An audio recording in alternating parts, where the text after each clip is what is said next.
अब हम बात करते हैं क्लिनिकल टाइप्स। क्लिनिकली हमें किस किस कंडीशन के कौन कौन से प्रकार मिलते हैं हाइपरमेट्रोपिया के। तो हाइपरमेट्रोपिया में सबसे पहला जो हमारे को क्लिनिकल टाइप मिलता है वो है कंजेनाइटल। जैसा कि आप जानते हैं कि बचपन में +2 to +3 डायप्टर का सभी को हाइपरमेट्रोपिया होता है, ठीक है। लेकिन अगर ये लेटर इन लाइफ अगर ये एग्जिस्ट करता है तो इस कंडीशन को बोलते हैं कंजेनाइटल हाइपरमेट्रोपिया। अगर ये लेटर ये क्योंकि जो साइज ऑफ द आईबॉल है अगर वो छोटा होगा सिंस बर्थ तो हाइपरमेट्रोपिया होता है, और ये अगर जरूरत से ज़्यादा छोटा होगा तो उस कंडीशन को हम बोलते हैं congenital hypermetropia.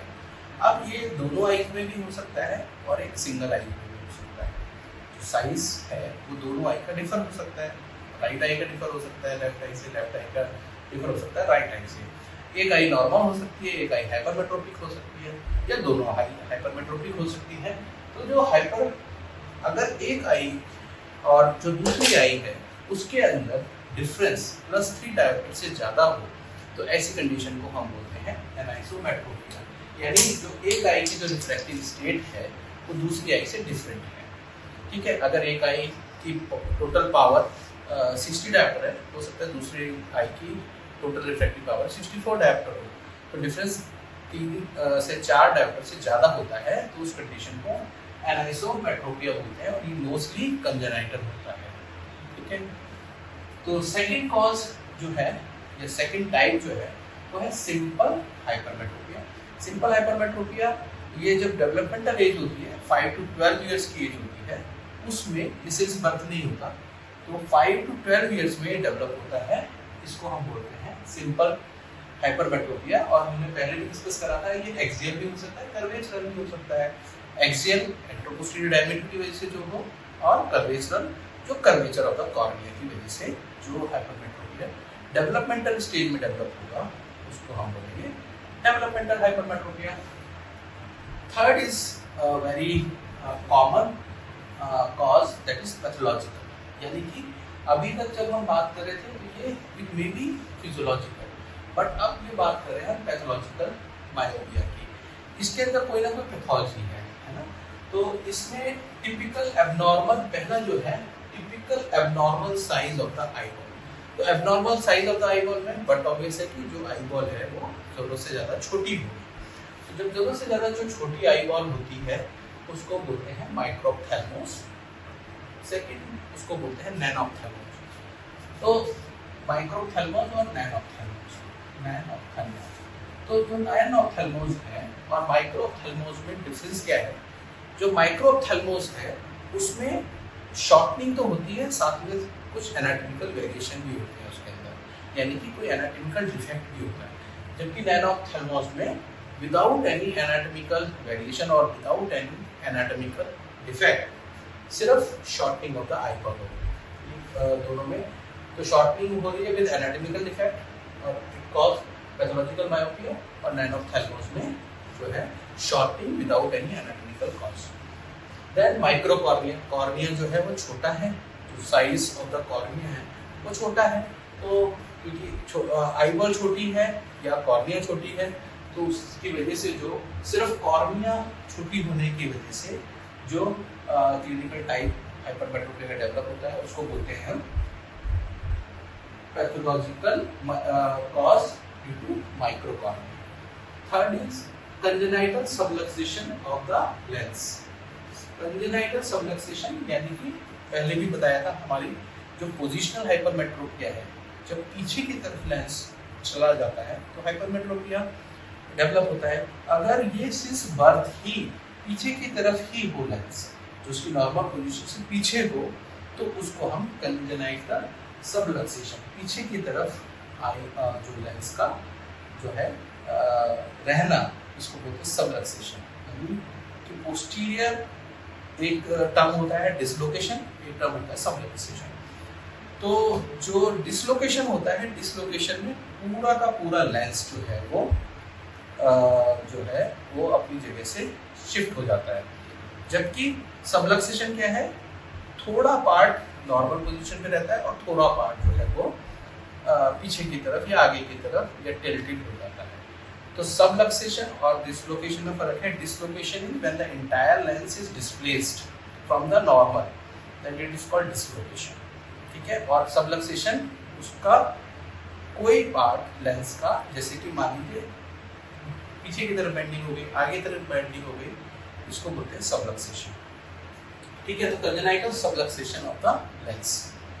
Then congenital aphakia, जैसे लेंस हमने अफेकिया वाली condition absence of the lens की बात करी थी, तो या अफेकिया की बात करी थी, तो एब्सेंस ऑफ द लेंस, अगर कंजेनाइटल ही लेंस जो है एब्सेंट है तो उस कंडीशन को हम बोलेंगे कंजेनाइटल अफेकिया, और ये भी पैथोलॉजिकल कंडीशन है। और चौथा क्लिनिकल टाइप है सेकेंडरी। ये सारी चीजें थी प्राइमरी, मतलब शुरू से ही हो रही है, लेकिन किसी डिजीज के बाद अगर हाइपरमेट्रोपिया या किसी कंडीशन के बाद अगर हाइपरमेट्रोपिया डेवलप हो रहा है, उसको हम बोलते हैं सेकेंडरी हाइपरमेट्रोपिया। तो जो सेकेंडरी हाइपरमेट्रोपिया है उसमें जो सबसे पहला जो सब टाइप है वो है सेनाइल। सेनाइल यानी जो ओल्ड एज में होता है, ठीक है। आफ्टर 45 के बाद जो चेंजेस आते हैं लेंस में, या 50 के बाद जो चेंजेस आते हैं, उसमें जो हाइपरमेट्रोपिया डेवलप होता है उसको हम बोलते हैं सेनाइल हाइपरमेट्रोपिया। जो सेनाइल हाइपरमेट्रोपिया है वो इंडेक्स और कर्वेचर दो टाइप का होगा। अगर जैसे हमने डिस्कस करा था कि अगर कॉर्टिकल स्क्लेरोसिस होगा, cortical hardening of the lens हो जाएगी, जो लेंस है इसका जो कॉर्टिकल पार्ट है, बाहर वाला जो पार्ट है वो हार्डन हो जाएगा as compare to the nucleus, तो उसको बोलेंगे कॉर्टिकल स्क्लेरोसिस। और इस कंडीशन को हम बोलते हैं सेनाइल इंडेक्स हाइपरमेट्रोपिया। और अगर कर्वेचर है, धीरे धीरे क्या होता है कि जो कॉर्नियल कर्वेचर है वो फ्लैटेंड हो जाती है कई बार, ठीक है। तो flattening of the cornea result in hypermetropia, ठीक है। तो उसको हम बोलते हैं सेनाइल कर्वेचरल हाइपरमेट्रोपिया। फिर बात आ गई पोजीशन। पोजीशन हम ऑलरेडी डिस्कस कर चुके थे। अब यहाँ पे क्योंकि सेकेंडरी कॉज है सबलक्सेशन ऑफ द लेंस, तो यहाँ पे सेकेंडरी कॉज है, तो ये जो सबलक्सेशन है ये कंजेनाइटल नहीं है, ये कोई ना कोई या तो ट्रॉमा की वजह से हुआ है या कोई और पैथोलॉजी हुई है जिसकी वजह से सबलक्सेशन हुआ है, यानी पोस्टीरियर जो है डिस्प्लेसमेंट ऑफ द लेंस हुई। अब हम डिस्कस करेंगे acquired secondary clinical type of hypermetropia. तो जो एक्वायर्ड है वो किसी कारण के बाद होगा। सेकेंडरी जब हम बात करें तो किसी न किसी कारण के वजह से होगा। तो या तो कैटरेक्ट सर्जरी हुई, जिसके बाद कैटरेक्ट सर्जरी के बाद लेंस नहीं डाला गया, है ना, तो वो एब्सेंस ऑफ द IOL है।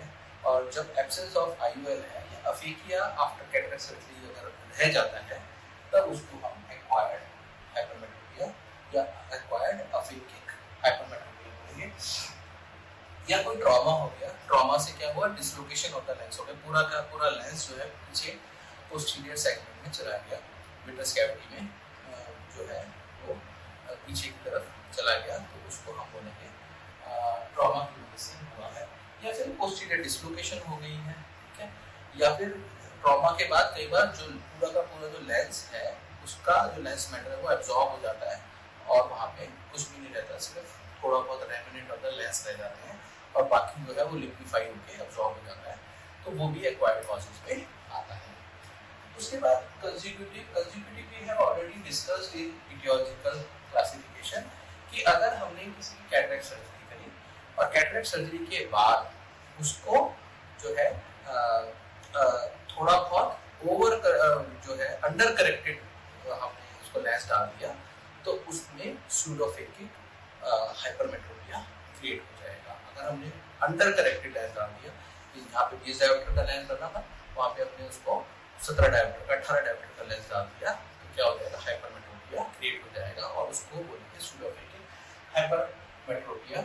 या फिर जैसे कि बात हुई थी कि लेजर सर्जरी करा रहे हैं, लेजर सर्जरी में ओवर करेक्शन हो गई है, मायोपिया की लेजर सर्जरी करा रहे थे और उसके बाद जो है वो ज़्यादा वहाँ पे जो है प्रॉब्लम को सही से एड्रेस नहीं करा गया या ओवर करेक्ट कर दिया गया, जिसकी वजह से हाइपरमेट्रोपिया पेशेंट को आफ्टर द लेजर डेवलप हो गया। उसके बाद आता है फंक्शनल कॉजेज। तो फंक्शनल कॉज में जब हमारे पैरालिसिस ऑफ एकोमोडेशन हो जाता है कि हमारा जो एकोमोडेशन है वो इटसेल्फ 1 से लेकर 2 डायमीटर तक का जो है रिफ्रैक्शन करता है, यानी 1 से लेकर 2 डायमीटर तक का एकोमोडेशन की वजह से हमारी लेंस की पावर बढ़ जाती है। तो अगर वो एकोमोडेशन नहीं होगा या जो inherent tone of the ciliary muscles है वो पैरालाइज हो जाएगी, तो उसकी वजह से भी हाइपरमेट्रोपिया क्रिएट होगा, जिसको हम बोलेंगे functional hypermetropia. So these are the clinical types. सभी